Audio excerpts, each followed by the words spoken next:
ونستعينه ونستغفره ونؤمن به ونتوكل عليه ونعوذ بالله من شرور أنفسنا ومن سيئات أعمالنا من يهده الله فلا مضل له ومن يضلل فلا هادي له ونشهد أن لا إله إلا الله وحده لا شريك له ونشهد أن محمدًا عبده ورسوله أما بعد فإن خير الحديث كتاب الله وخير الهدي هدي محمد صلى الله عليه وسلم وشر الأمور محدثاتها وكل محدثة بدعة وكل بدعة ضلالة وكل ضلالة في النار فأعوذ بالله من الشيطان الرجيم بسم الله الرحمن الرحيم يا أيها الناس اتقوا ربكم الذي خلقكم من نفس واحدة وخلق منها زوجها وبث منهما رجالا كثيرا ونساء واتقوا الله الذي تساءلون به والأرحام إن الله كان عليكم رقيبا يا أيها الذين آمنوا اتقوا الله حق تقاته ولا تموتن إلا وأنتم مسلمون يا أيها الذين آمنوا اتقوا الله وقولوا قولا سديدا يصلح لكم أعمالكم ويغفر لكم ذنوبكم ومن يطع الله ورسوله فقد فاز فوزا عظيما فأعوذ بالله من الشيطان الرجيم بسم الله الرحمن الرحيم قاف والقرآن المجيد بل عجبوا أن جاء منذر منهم وقال الكافرون هذا شيء عجيب أئذا متنا وكنا ترابا ذلك رجل بعيد قد علمنا ما تنقص الأرض منه وعندنا كتاب حفيظ بل كذبوا بالحق لما جاءهم فهم في أمر مريج أفلم ينظروا إلى السماء فوقهم كيف بنيناها وزيناها وما لها من فروج والأرض مددناها وألقينا فيها رواسي وأنبتنا فيها من كل زوج بهيج تبصرة وذكرى لكل عبد منيب ونزلنا من السماء ماء مباركا فأنبتنا به جنات وحب الحصيد والنخل باسقات لها طلع نضيد رزقا للعباد وأحيينا به بلدة ميتا كذلك الخروج كذبت قولهم قوم نوح وأصحاب الرس وثمود وعاد وفرعون وإخوان لوط وأصحاب الأيكة وقوم تبع كل كذب الرسل وحق وعيد أفعينا بالخلق الأول بل هم في لبس من خلق جديد فأعوذ بالله من الشيطان الرجيم واعبدوا الله ولا تشركوا به شيئا وبالوالدين إحسانا وبذي القربى واليتامى والمساكين والجار ذي القربى والجار الجنب والصاحب بالجنب وابن السبيل وما ملكت أيمانكم إن الله لا يحب من كان مختالا فخورا رب اشرح لي صدري ويسر لي أمري واحلل عقدة من لساني يفقهوا قولي رب اشرح لي صدري ويسر لي أمري واحلل عقدة من لساني يفقهوا قولي رب اشرح لي صدري ويسر لي أمري واحلل عقدة من لساني يفقهوا قولي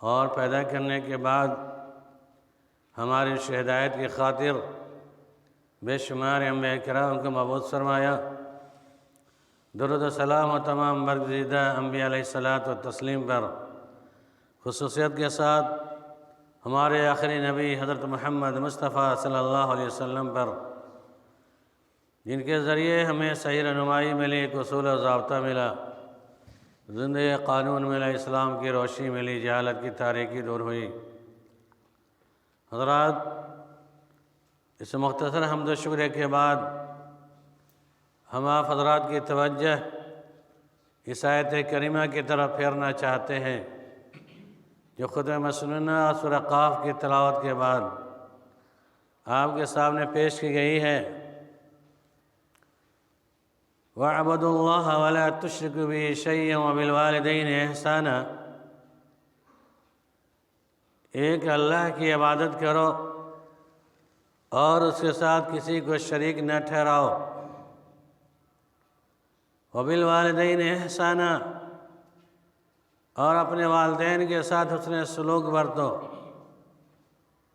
وَبِذِي الْقُرْبَى، اور رشتہ داروں کے ساتھ،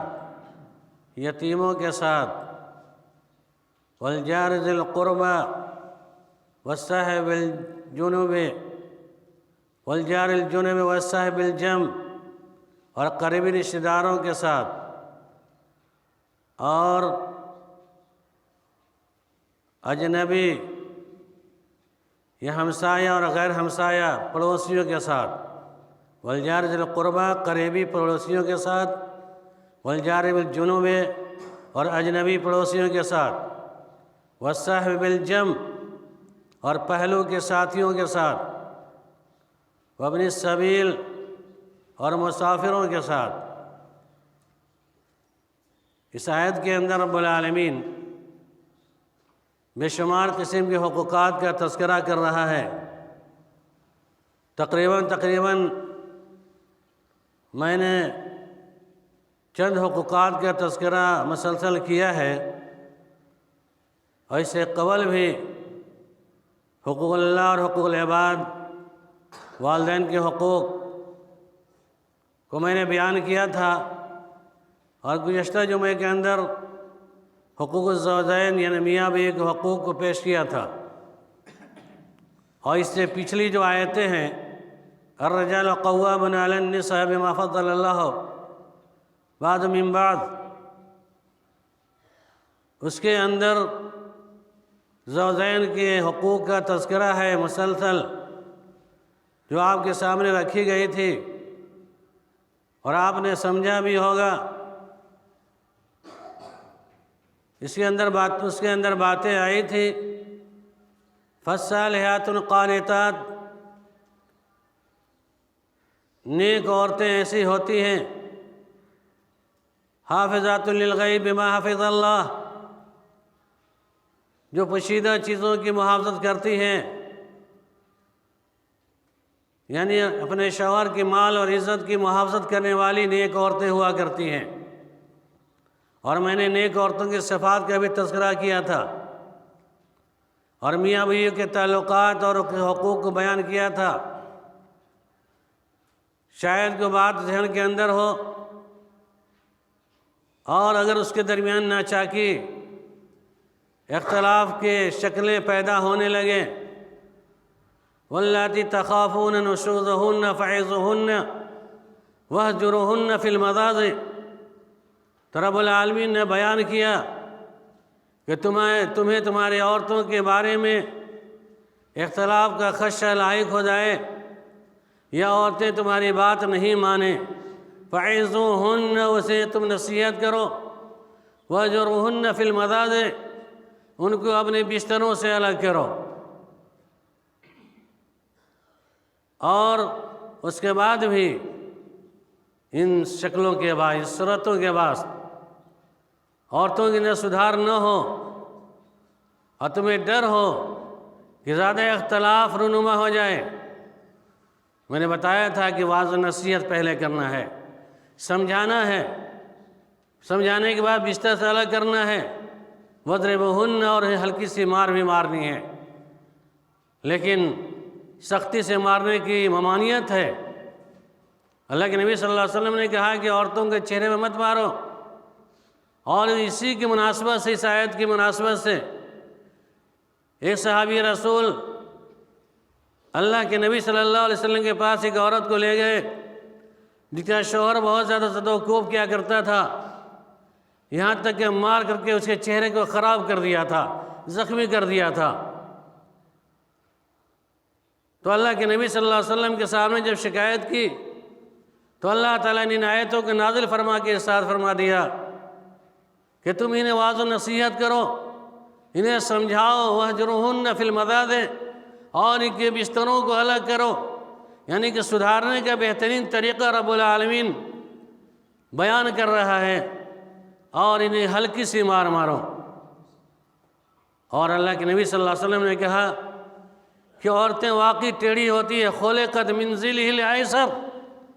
خُلِقَتْ مِنْ ذِلِهِ الْأَيْسَرِ، عورتیں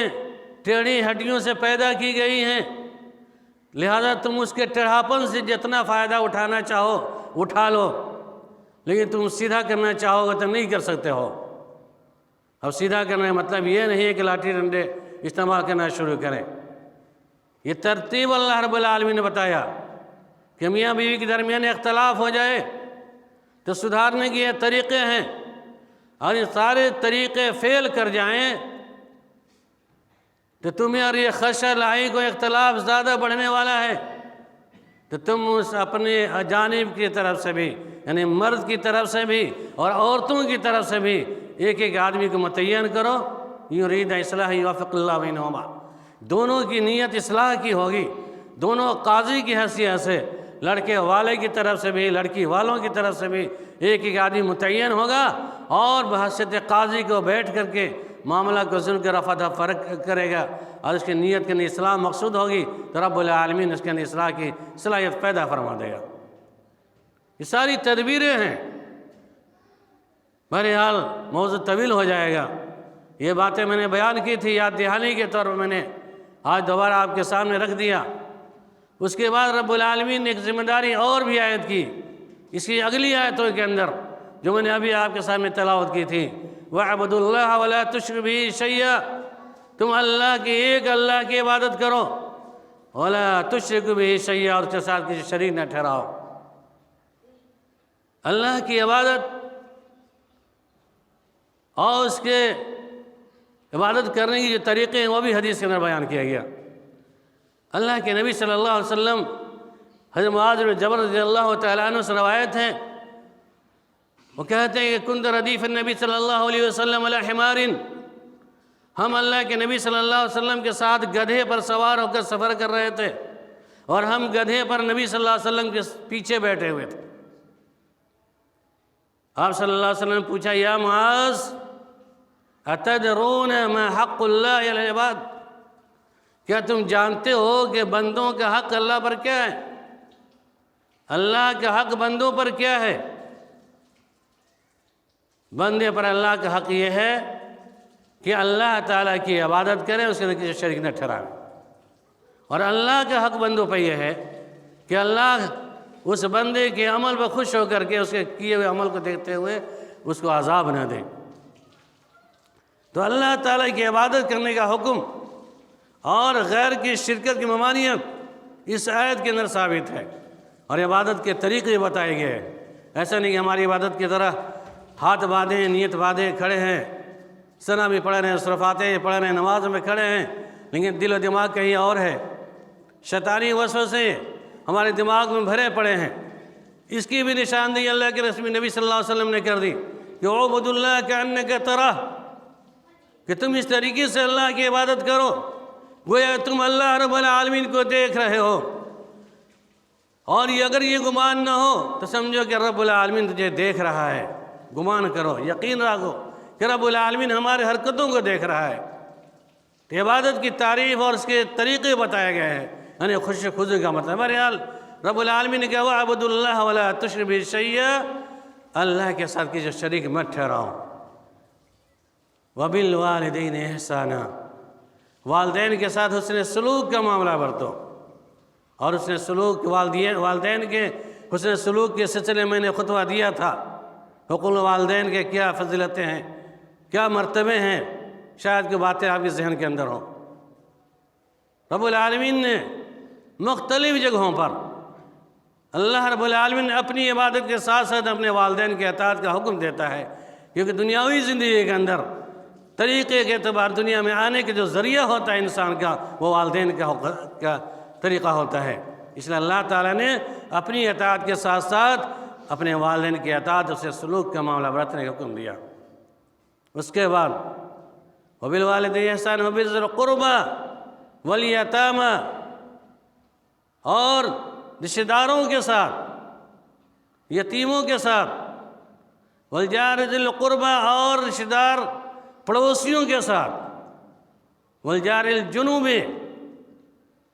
اور غیر مانوس پڑوسی کے ساتھ بھی، والصاحب بالجنب، اپنے پہلو کے ساتھیوں کے ساتھ، یعنی قریبی رشتہ داروں کے ساتھ، پڑوسیوں کے ساتھ، ہمسایوں کے ساتھ، غیر ہمسایہ پڑوسیوں کے ساتھ۔ اور جم صاحب الجم کا مطلب ہوتا ہے پہلو کے ساتھی سے مراد ازواج متعین بیوی ہی مراد لی گئی، یا مسافر ہوں، مسافر کے ساتھی ہوں، یا سونے والے ساتھی جو ہو جس سے عورت مراد ہے، یا کاروباری ساتھی ہو، تمام چیزیں اس میں داخل۔ تو پڑوسیوں کا بھی بہت بڑا مقام ہے، رشتہ داروں کا مقام ہے۔ ہمارے رشتہ داروں کے اندر ماں باپ کے ساتھ جہاں اس نے سلوک کا معاملہ برتنا ہے، ویسے ہی ہمارے رشتہ دار کے اندر خاندانیالی اعتبار سے ہو، دادیالی اعتبار سے ہو، سسرالی اعتبار سے ہو، یا کسی بھی اعتبار سے اگر رشتہ داریاں آ رہی ہیں تو ان رشتہ داروں کی بھی خبر گیری کرنا اور ان کے ساتھ احسان یا حسن سلوک کا معاملہ برتنا ہماری ذمہ داری ہے۔ نہیں کہاں ہے؟ اور جس کی ماں فوت ہو جائے اس لڑکے کی ذمہ داری یہ ہے کہ ماں کی جگہ پر اسے خالہ میسر ہو تو خالہ کی خدمت کرے۔ باپ کا انتقال ہو جائے تو باپ کی جگہ پر اس کے بڑے بھائی ہو، باپ کے یا چھوٹے بھائی ہو یا چچا ہو، اس کی محافظت کرے، اس کے ساتھ حسن سلوک کا معاملہ برتے۔ بہت ساری چیزیں ہیں رشتہ داریوں میں۔ وجار ذی القربى، اور پڑوسیوں کے ساتھ، خواہ وہ اپنے قریبی پڑوسی ہو یا غیر قریبی پڑوسی ہو، پڑوسی کی اہمیت بتائی گئی ہے۔ اللہ کے نبی صلی اللہ علیہ وسلم نے کہا من کان یؤمن باللہ والیوم الآخر، من کان یؤمن باللہ والیوم الآخر، جو شخص اللہ پر یوم آخرت پہ یقین رکھتا ہے، ایمان رکھتا ہے، فلیکرم جارہ، تو اپنے پڑوسی کی عزت تکریم کرے، تعظیم کرے پڑوسیوں کے ساتھ، پڑوسیوں کا لحاظ رکھے، پڑوسیوں کی دیکھ ریکھ کریں۔ اللہ کے نبی صلی اللہ علیہ وسلم مزید ارشاد فرمایا کہ لا يدخل الجنہ، وہ شخص جنت میں نہیں داخل ہو سکتا ہے، لا یمن جارہ بوائقہ، کہ اس کے پڑوسی اس سے مانوس نہ ہو۔ پتہ چلا اگر ہمارا پڑوسی کوئی شخص ہے، اگر اس کو ہم نے تکلیف پہنچائی ہے تو ہمارے تکلیف پہنچانے کی وجہ سے وہ اگر مانوس ہے یا غیر محفوظ ہے ہمارے حرکات و سکنات سے، تو ہم جنت میں نہیں داخل ہو سکتے ہیں۔ لہذا اگر ہم اپنے اعمال کی اصلاح چاہتے ہیں، جنت کی حصولیابی چاہتے ہیں، تو اپنی اصلاح کے ساتھ ساتھ جہاں اپنے والدین کی خدمت کرتے ہیں، جہاں اپنے رشتہ داروں کے لحاظ کرتے ہیں، وہیں ہمیں پڑوسی کا بھی لحاظ کرنا ہوگا، پڑوسی کی دیکھ ریکھ کرنی ہوگی، نہیں تو ہم جنت ہمیں نصیب نہیں ہو سکتی ہے۔ مسند احمد کی روایت ہے، اللہ کے نبی صلی اللہ علیہ وسلم کے سامنے ایک عورت کا تذکرہ ہوا کہ اللہ کے نبی صلی اللہ علیہ وسلم ایک ایسی سماج کے اندر کہ ایسی عورت ہے کہ وہ اپنے آپ کے اندر متقی پرہیزگار شمار کرتی ہے، اس کے نمازوں کا وَإِن تُكْسَرَ صَلَاتِهَا، یعنی ان کی نمازوں کی کثرت، ان کے روزوں کی کثرت، ان سے صدقہ خیرات کی کثرت ہوتی ہے، یعنی بہت ہی زیادہ صدقہ خیرات کرنے والی، بہت زیادہ نمازوں کے اہتمام کرنے والی، وہ روزے رکھنے والی ہیں، لیکن اپنے زبان کے ذریعے سے اپنے پڑوسی کو زیادہ ستانے والی ہے، یعنی اپنی زبان گندی چیزوں کے استعمال گندی زبان استعمال کرنے کی وجہ سے اس کا پڑوسی محفوظ نہیں ہوتا ہے، تو آپ صلی اللہ علیہ وسلم نے کہا وَهِيَ فِي النَّارِ، وہ جہنم میں داخل ہوگی۔ وہ جہنمی ہے۔ ہم بھی اپنی زبان کو استعمال کرتے ہیں گالی گلوچ کے اندر، ہمارے زبان سے ہمارا پڑوسی محفوظ نہیں ہے، ہمارے زبان سے ہمارے رشتہ دار محفوظ نہیں ہیں، ہمارے زبان سے ہمارے بھائی، ماں باپ، بیوی، بال بچے محفوظ نہیں ہیں۔ میں نے بتایا تھا کہ اللہ کے نبی صلی اللہ علیہ وسلم نے ارشاد فرمایا تھا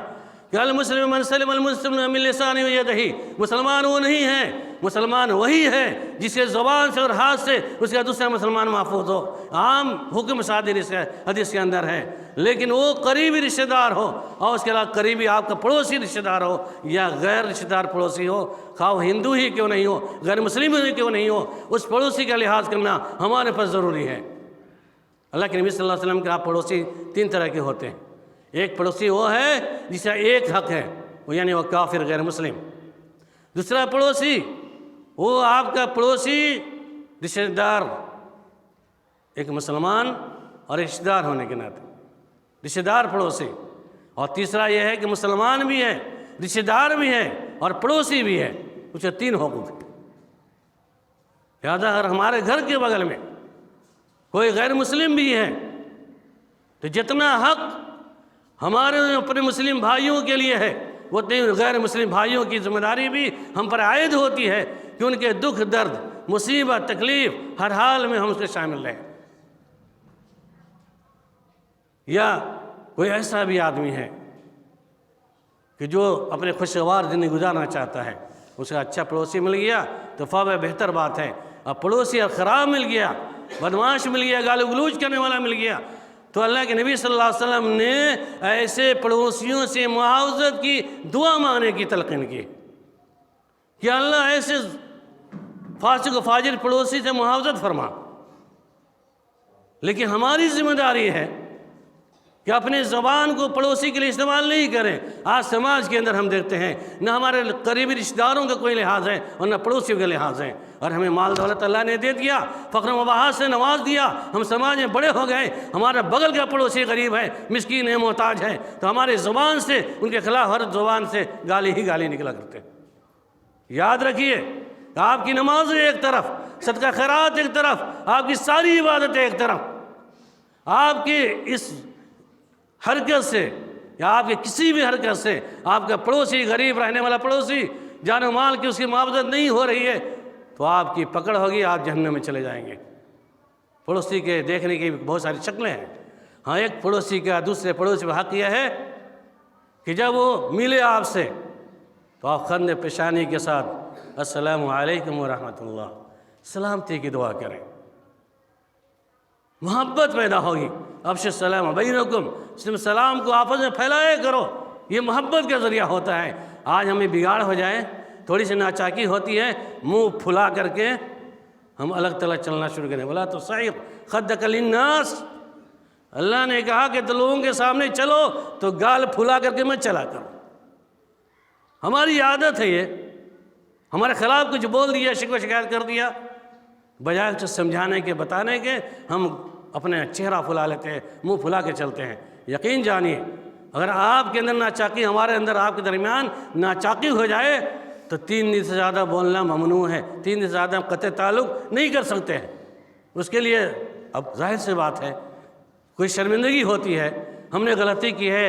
اور اس کو میں نے ستایا ہے زبان کے ذریعے سے یا ہاتھ سے، تو پھر اپنی غلطی ہم کیسے مان لیں؟ تھوڑی شرمندگی ہوتی ہے، اور شیطان زیادہ بنا کے پیش کرتا ہے۔ تو بہادر اور مجاہد اور پہلوان وہی شخص ہے جو جا کر کے اپنی غلطی اعتراف کرے اور گلے لگاوے، سلام کرے گا، کہے بھائی جان، بھائی صاحب، مجھ سے غلطی ہو گئی، معاف کر دیجئے۔ یہ حقوق عباد ہیں، اس طرح باتیں ہو چکی۔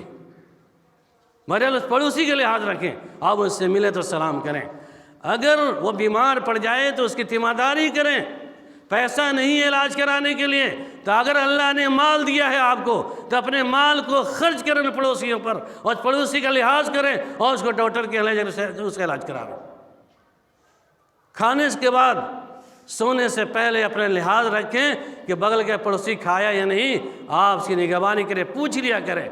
ایسا نہ ہو کہ آپ تو آسودہ ہو کر پیٹ بھر کے کھا لیا ہو، کھانا کھانے کے بعد سونے کی تیاری میں ہو اور آپ کا بغل کا پڑوسی میسر نہ ہونے کے باوجود، میسر نہ ہونے کی صورت میں بھوکا پیاسا سو جائے، یقین جانیے رب العالمین محاسبہ کرے گا، پوچھے گا کہ تم تو کھا کر سو گئے، تمہارا فلاں پڑوسی بھوکے تھا، تم نے کیوں نہیں اسے کھلایا؟ اور 40 گھروں تک ایک پڑوسی کے ہاتھ دوسرے پہ ہوا کرتا ہے، 40 گھروں تک۔ یہ مسلمان کی ذمہ داری ہے اور ہماری آپ کی ذمہ داری ہے۔ یہ ساری ذمہ داریاں سنت محدود ہیں، ساری فضیلتیں قرآن و حدیث کے اندر موجود ہیں، ہم سن لیتے ہیں خطبے کے اندر سے، لیکن عمل کی جب بات آتی ہے ہم چنے دگری نیست، ہم سے بڑا کوئی ہو نہیں سکتا، دوسرا کیسے ہو سکتا ہے؟ لہذا پڑوسی کی ذمہ داری کریں۔ قرض کی ضرورت پڑ جائے، مال کی کمی ہو جائے تو اپنے مال کو استعمال کرے پڑوسیوں کے اوپر، اس کے دکھ درد میں شامل ہوں۔ اور ابو ذر یا ابا ذر وَإِن طَبَخَتْ، اے ابو ذر، اللہ کے نبی صلی اللہ علیہ وسلم نے ابو ذر سے کہا تھا کہ ابو ذر تم اگرچہ کوئی شوربہ والی چیز پکایا کرو، گوشت وغیرہ پکایا کرو، تو ایسا نہ ہوگا تمہارے پڑوسی کے، تمہارے گوشت کی خوشبو تمہارے پڑوسی کے ذہن و دماغ میں یا ناک میں چلی جائے اور خوش میسر ہو، اور اس بندے کو اتنی وسعت و طاقت نہ ہو کہ وہ گوشت خرید کر کے اپنے بچوں کو کھلا سکے۔ یا ابا ذر، اے ابو ذر، اگر تم گوشت پکاتے ہو تو شوربہ والی چیزوں کے اندر فَأَكْثَرَ الْمَاء، اس میں پانی زیادہ ڈال دو، اور پانی ڈال کر کے شوربہ بڑھا کر کے اس پڑوسی کے گھر میں تم پہنچایا کرو۔ ایسا نہ ہو تمہارے بچے آسودہ ہو کر کھا لیں، تمہارے بچوں کے دل کے اندر خوشی کا احساس ہونے لگے، اور تمہارا پڑوسی اور اس کا بچہ بلغتا ہوا اور ترستا ہوا پوری زندگی گزارتے۔ لہذا وہ شخص مومن نہیں ہو سکتا ہے جو پڑوسی کا لحاظ نہیں کرے، وہ شخص جنت میں داخل نہیں ہو سکتا ہے جو اپنے پڑوسی کو تکلیف پہنچانے کی کوشش کرتا ہو۔ آج ہم اپنے پڑوسی کی خبرگیری کرنے کے بجائے، ہم اسے کھلانے پلانے کے بجائے،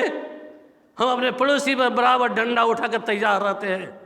کہ اگر ہمارے خلاف لوگ کچھ آئے گی، یاد رکھیں تمہاری ہمت کیسے ہوئی، تم بولنے کی خوشی ہے تمہارے ڈنڈے سے مار کر تمہارا پیٹ چوڑا کر دیں گے۔ یقین جانیے طاقت کے بلبوتے پر آپ کسی کو مار سکتے ہیں، اور دوسروں کو چھوڑ دیے معاملات حقوق بات کا مسئلہ، آپ کا پڑوسی آپ کی لاٹھی ڈنڈے اور روب سے خوفزدہ رہے گا، اور وہ جیسے اپنے فر و فاقہ کی زندگی گزار کر دنیا سے جائے گا تو اس کا بھی حساب دینا ہوگا، اور آپ سے پوچھ گچھ ہوگی۔ اس لیے اللہ کے نبی نے کہا کہ تم اپنے پڑوسی کی تعظیم کرو، اور وہ مسلمان نہیں ہو سکتا ہے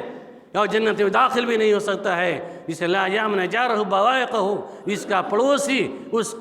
سے محفوظ نہ ہو، یعنی ہماری ذات سے ہمارا پڑوسی محفوظ نہیں ہوگا، خوش نہیں ہوگا تو ہمیں جنت نصیب نہیں ہوگی۔ آپ سوال آپ کے ذہن میں پیدا ہوگا، جو اچھے پڑوسی ہیں اچھی طرح زندگی گزرتی ہے، لیکن اتنا خراب پڑوسی ہے سمجھانے کے باوجود بھی نہیں مانتا ہے،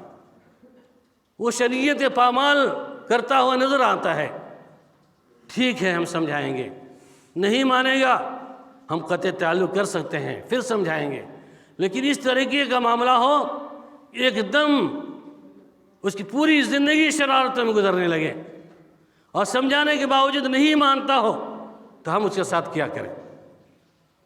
ہم کیا کریں اس کے ساتھ؟ پہلے تو ہم اس کی محافظت کی دعا کریں، ان کی اصلاح کی کوشش کریں اور محافظت کی دعا کریں، اور ہدیہ تحائف سلام کلام شروع کریں، اور گھر کے اندر ہدیہ و تحائف دینے کے سلسلہ شروع کریں۔ بگڑا سے بگڑا پڑوسی آپ کا ہوگا، سلام کریں گے، تحفہ تحائف پیش کریں گے، ہدیہ پیش کریں گے، خوش اسلوبی سے ملیں گے، تیمارداری کریں گے، یقیناً کچھ نرمی آئے گی۔ اس کے باوجود بھی نہیں مانتا ہے، اللہ کے نبی صلی اللہ علیہ وسلم کے سامنے ایک صحابی رسول حاضر ہوتے ہیں، اللہ کے نبی صلی اللہ علیہ وسلم درخواست کرتے ہیں، اللہ کے نبی صلی اللہ علیہ وسلم میں اپنے پڑوسی کے سارے حقوق کو ادا کرتا ہوں، ایک میرا ایسا پڑوسی ہے میں تنگ آ چکا ہوں، میری زندگی کو تباہ برباد کر کے چھوڑا ہوا ہے، میں کیا کروں اس کے ساتھ؟ آپ صلی اللہ علیہ وسلم نے چہرہ گھما لے، جاؤ صبر کرو، اس کے لیے دعا کرو۔ وہ صحابی رسول پھر دوبارہ جاتے ہیں، کہتے ہیں اللہ کے نبی صلی اللہ علیہ وسلم میں تنگ آ چکا ہوں، میں کیا کروں اس کے ساتھ؟ آپ نے کہا جاؤ پھر دعا کرو اس کے لیے۔ چنانچہ پھر لوٹ آیا، اور تیسری مرتبہ جب وہ داخل ہوا کہ اللہ کے نبی صلی اللہ علیہ وسلم اس پڑوسی سے میں ایک دم تنگ ہو چکا ہوں، ساری تدبیریں اختیار کر چکا ہوں، لیکن وہ ماننے کو تیار نہیں ہے، میری بات سنتا ہی نہیں ہے، سمجھتا ہی نہیں ہے۔ چنانچہ اللہ کے نبی صلی اللہ علیہ وسلم نے کہا کہ جاؤ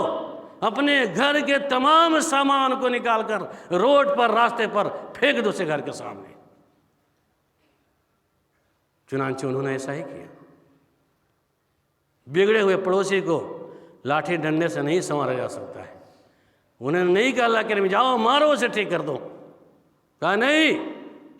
جاؤ اپنے گھر کے سارے سامان کو نکال کر روڈ پر رکھ دو جس سے راستہ بلاک ہو جائے۔ چنانچہ وہ جاتے ہیں، نبی صلی اللہ علیہ وسلم کا قول تھا، اللہ کے نبی صلی اللہ علیہ وسلم کے حکم کے بعد وہ جاتے ہیں، جانے کے بعد اپنے سارے سامان کو نکال کر گھر کے باہر دروازے پر جمع کر دیا۔ یہاں تک راستہ محدود ہو گیا، لوگوں کا راستہ بند ہو گیا، لوگوں کی آمد ہوئی، معذرہ پوچھا وجہ کیا ہے، یہ تم نے ایسی حرکت کیوں کی؟ اس نے اپنا واقعہ بیان کیا، فلاں میرا پڑوسی ہے، میں اسے سمجھاتا ہے مانتا ہی نہیں ہے، میں نے نبی صلی اللہ علیہ وسلم سے میں نے شکایت کی ہے، تو میں نے جو یہ عمل کیا ہے یہ نبی صلی اللہ علیہ وسلم کے فرمودار کے تحت کہ اللہ کے نبی نے کہا ہے کہ جاؤ اپنے پورے سامان کو نکال کر اپنے گھر کے باہر رکھ دو، چنانچہ میں نے رکھ دیا ہے۔ چنانچہ جتنے بھی لوگ آتے گئے اس پڑوسی کے اوپر لان تان کرنا شروع کر دیا۔ وہ پڑوسی بھی سننے لگا، دیکھنے لگا۔ جب زیادہ لوگوں کی بھیڑ ہو گئی، کہا کیسا یہ آدمی ہے، کیسا بے شرم، یعنی کہ اپنی زبان میں لان تان شروع، جب ملامتیں جب شروع ہو گئی، ان ملامتوں کو وہ شخص برداشت نہیں کر پایا، اور کہنے کے بعد، سننے کے بعد وہ شخص کہتا ہے اپنے بھائی سے کہ میرے بھائی جاؤ اپنا سامان واپس لے لو، آج کے بعد سے مجھ سے تمہارا کوئی بگاڑ نہیں ہوگا، میں تمہیں کبھی کوئی تکلیف نہیں پہنچا سکتا۔ بہترین حربہ، بہترین تدبیر اللہ کے نبی نے بتائی۔ اللہ کے نبی صلی اللہ علیہ وسلم کے عمل کے اعتبار سے، قول کے اعتبار سے انہوں نے عمل کیا، اور وہ پڑوسی بگڑا ہوا پڑوسی سدھر گیا۔ آپ لاٹھی ڈنڈے نہیں، پیار محبت سے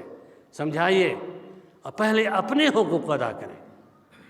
پھر ہم اپنی ذمہ داریوں کو عائد کریں گے، انشاءاللہ ان کے اندر بھی اسلامی دولت پیدا ہوگی، اسلامی حمیت پیدا ہوگی، پھر آپ کو محب ہوگا۔ اس کے لیے بہترین ذریعہ اللہ کے نبی نے کہا افشوا السلام بینکم حتی تحاببتم، تم سلام کو پھیلاؤ، سلام کو ترجیح دو، وہ محبت پیدا کرنے کا ذریعہ ہے۔ آج ہم سلام ہی نہیں کرتے ہیں، باپ بیٹا کو سلام نہیں کرتا، بیٹا باپ کو سلام نہیں کرتا، بھائی بھائی کو سلام نہیں کرتا، پڑوسی رشتہ دار کو سلام نہیں کرتا، خاندان در خاندان بگاڑ کا بگاڑ ہوتا چلا جا رہا ہے۔ باپ بیٹے میں اختلاف، میاں بیوی میں اختلاف، بھائی بھائی میں اختلاف، یہ ساری آیتیں کیوں کر بیان کی گئی ہیں؟ میں نے حقوق الزوجین کے مسئلے کو بیان کیا تھا۔ آج میاں بیوی میں اختلاف ہے، اس کی اصلاح کی کسی فکر نہیں ہو رہی ہے۔ یقین جانیے کوئی ایک دوسرے کی غلطی تو ہوگی، کم و بیش سب کے اندر غلطیاں ہوتی ہیں۔ بھائی بھائی میں اختلاف ہے، پہلے اپنے میاں بیوی کے اختلاف ختم کریں۔ بھائی بھائی میں اختلاف ہے، اپنے بھائی کے اختلاف ختم کریں۔ ہم بات نہیں کرتے ہیں، ایک باپ کی اولاد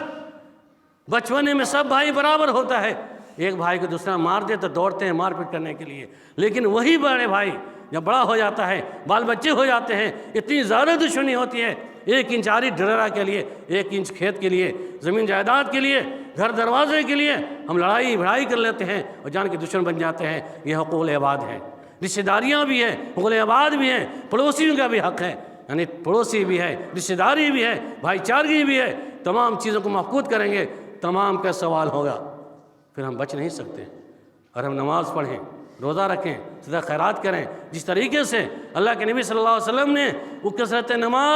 نماز زیادہ پڑھنے والی عورتوں کے بارے میں کہا کہ وہ نماز زیادہ پڑھتی ہے، روزے بھی رکھتی ہے، لیکن اپنے زبان سے اپنے پڑوسی کو سکتاتی ہے، گالی گلوچ استعمال کرتی ہے، تو اللہ کے نبی صلی اللہ علیہ وسلم نے کہا وہ جنت میں داخل نہیں ہوگی۔ لہٰذا اولا ہم نماز کی پابندی کریں، اللہ کے حقوق کو ادا کریں، بعد حقوق العباد کو ترجیح دیں، والدین کے حقوق، رشتہ داروں کے حقوق، اپنے پڑوسیوں کے حقوق، یتیموں، مسکینوں، بیواؤں، سارے حقوق کو اللہ نے بیان کیا۔ ان تمام کے حقوق کو ہم اپنے ذہن کے اندر بیٹھا لیں اور اپنی عملی نمونہ پیش کریں، بیائیں نہیں۔ ایک ہمارا پڑوس کے اندر یتیم ہو تو ہم یتیم کے ساتھ ویوہار ویسا ہی کریں جیسے کہ اللہ کے نبی صلی اللہ علیہ وسلم یتیم کے ساتھ کیا کرتے تھے۔ ہمارا کوئی پڑوسی ہے تو نبی صلی اللہ علیہ وسلم کے اسوہ کے اعتبار سے پڑوسی کے ساتھ ویسے ہی بیوہار کریں، جس طریقے سے اللہ کے نبی صلی اللہ علیہ وسلم اس بڑھیا کے ظلم و ستم پر جو کوڑے ڈالا کیا کرتے تھے، صبر کر کے دعا کر کے نکل جایا کرتے تھے۔ آپ جوان ہیں، یہ سارے مسائل نوجوانوں کے اندر اس کو لاگو کرنے کا زیادہ ذریعہ ہو سکتا ہے کہ جذبات جوانی جوش مانے کی صورت میں بگاڑ ہوتا ہے، لہذا کنٹرول کریں، ماں باپ کے ساتھ بد کلامی نہ کریں، بد زبانی نہ کریں، گال گلوچ نہ کریں، اور گارجین کی بھی ذمہ داری ہے۔ میں نے بتایا تھا کہ اپنے اولاد کے سامنے بیوی بچوں کو گالی نہیں دیں، آپ اپنی بیوی کو گالی دیں گے آپ کے بچے سنیں گے، آپ اپنے بیٹوں کو گالی دیں گے، بیٹا برداشت کرتے کرتے آپ کو جواب دے گا، بیوی جواب دے گی، ایسا ہوتا ہے، یہ معاملہ دن رات دیکھنے کو ملتا ہے۔ اپنے پڑوس کو گالی دیں گے، وہ آپ کو جواب دے گا، رشتہ دار کو، یعنی اپنی زبان کی محافظت کریں، انشاءاللہ جنت نصیب ہوگی، کیونکہ اسی زبان کی محافظت کی گارنٹی پر اللہ کے نبی صلی اللہ علیہ وسلم نے جنت کی گارنٹی لی ہے۔ مَن یَضْمَنُ لِی بَیْنَ لَحْیَیْہِ وَبَیْنَ فَخْذَیْہِ أَضْمِنُ لَہُ الْجَنَّةَ۔ اللہ کے نبی صلی اللہ علیہ وسلم نے کہا کہ جو شخص اپنے دو ڈاڑھ اور دو شرمگاہ کے درمیان کی حفاظت کا ذمہ لے لے، میں اس لیے جنت کی گارنٹی لیتا ہوں۔ سبحان اللہ، الحمدللہ۔ اس زبان کی محافظت، دو داڑھوں سے مراد دونوں دانتوں کے بیچ یہ زبان ہے، اس زبان کی محافظت کریں، اور اپنے دو دارانوں کے درمیان شرمگاہ ہے، اس شرمگاہ کی محافظت کریں، انشاءاللہ اللہ کے نبی صلی اللہ علیہ وسلم نے جنت کی گارنٹی لی ہے۔ لہذا شرط یہ ہے کہ ہم اپنے زبان کو، اپنے شرمگاہ کو کنٹرول کریں، انشاءاللہ ہمارا گھر بھی آباد ہوگا، ہمارے سماج کے رہنے والے بھی خوش ہوں گے، اللہ بھی خوش ہوگا، اور نبی صلی اللہ علیہ وسلم فرمودات کے اعتبار سے جنت کی گارنٹی اللہ کے نبی نے لی ہے۔ انشاءاللہ رب العالمین کے نزدیک ہمیں جنت نصیب ہوگی۔ بہرحال باتیں مختصراً جو رکھی گئی، ان باتوں کو سمجھ کر اپنے حقوق کو ادا کرنے کی کوشش کریں، یقیناً ہم کامیاب ہوں گے، دنیا کے اندر بھی دنیاوی زندگی خوشگوار ہوگی، اور اخروی زندگی انشاءاللہ جنت کی حصولیابی کے پیش نظر خوشگوار ہوگی۔ رب العالمین سے دعا ہے کہ بارے اللہ ہم تمام مسلمانوں کو صحیح سمجھ کی توفیق عنایت فرما۔ بارے اللہ ہم تمام مسلمانوں کو حقوق اللہ، حقوق العباد، حقوق الزوجین اور حقوق الجار، تمام حقوق کی ادائی کرنے کی توفیق عنایت فرما۔ آمین ثم آمین۔ وآخر دعوانا الحمد للہ رب العالمین۔ بارک اللہ لی ولکم فی القرآن العظیم، ونفعنی وإیاکم بالآیات والذکر الحکیم، انہ تعالی جواد ملک الرؤوف الرحیم۔